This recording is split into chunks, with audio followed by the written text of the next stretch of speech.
Hi, I'm Lissa Friedman. I've been teaching the Enneagram for around 20 years.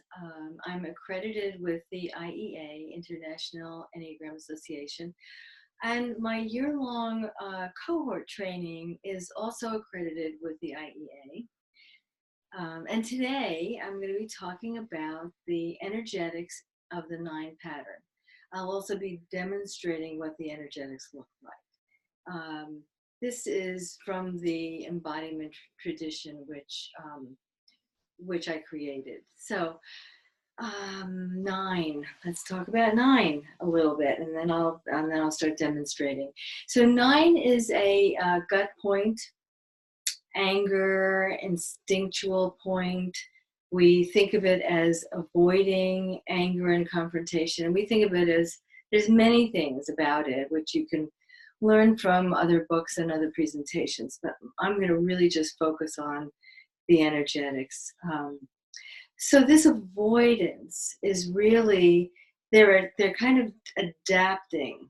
They're always managing power, anger, force, energy.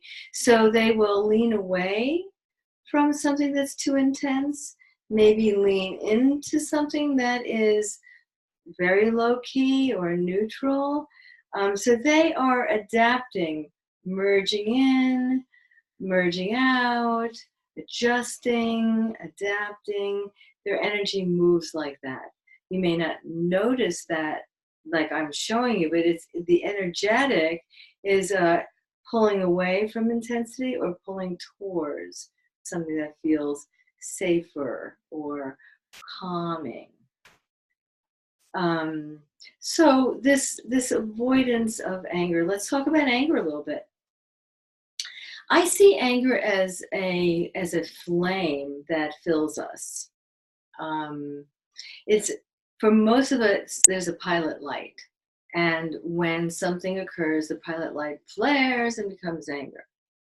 For the eight pattern, this flaring. It's not just a flaring. They live with a full blown flame inside them always. That's why it seems like they're always filled with energy. Um, for others, let's say 2 and 5 that actually have a movement towards 8, the pilot light is maybe a little larger than others and a little bit easier to flare than others, but all the other patterns have a pilot light. When we're born with the free pattern, the free enneatype, the essential nature of the enneatype. So when somebody is born with a 9 pattern, that pilot light is alive and well. And as the contractions and restrictions happen for this type, the pilot light seems to be snuffed out. Another way of describing it is if they are plugged in, if I had a cord that plugged into an energy source, for most of us, we're plugged in and the energy is filling us and it kind of makes us sit up straighter, sometimes very straight, sometimes a little looser, but still we are filled with energy. The 9 pattern, as it tightens and becomes fixated, that cord is unplugged. And what does that do? That means that I'm deflating. The energy is sinking. It is sinking deep into my gut, into my body.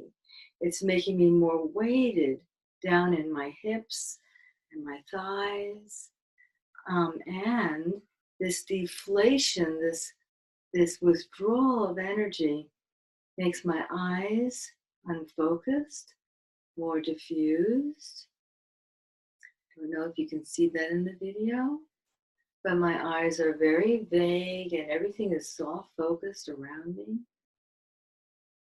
And my voice becomes softer, slower. It could be deeper or it could just be softer. And I have a meandering way gentle way of telling you what I want you to know. If I want you to know about, I might be, let's say, we'll set a scene. I come home to my partner and I want to tell them about an important meeting that I had with my boss at work. And I start by saying there's something very important that happened. I had to meet with my boss and I was on my way there.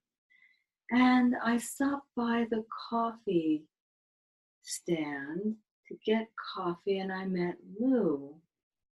You remember Lou. He wants us to have dinner with him and his wife.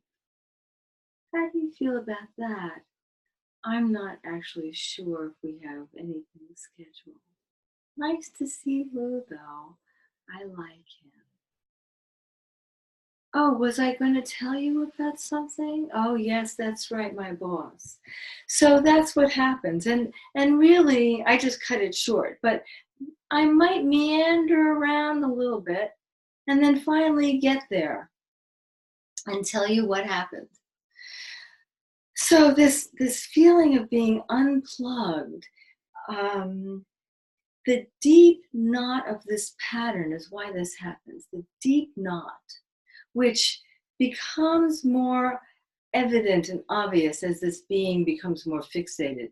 The deep knot has a story that goes something like, I don't deserve to exist. I have no worth or value. And that is a devastating thing to take in or believe in. So it gets covered over. If I don't deserve to exist, wow, I'm here. I might as well just sort of like let go and be kind of hopeless.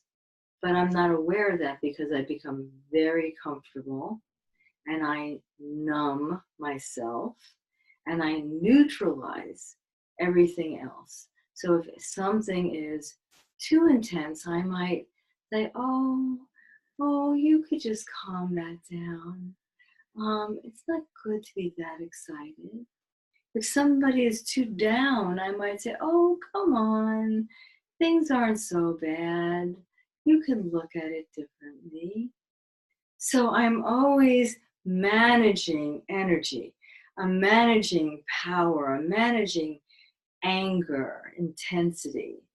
So that is the energy of 9. Good. So I'm enjoying doing this for you, and I hope you tune in again. Thank you so much. And again, my name is Lissa Friedman. Thank you.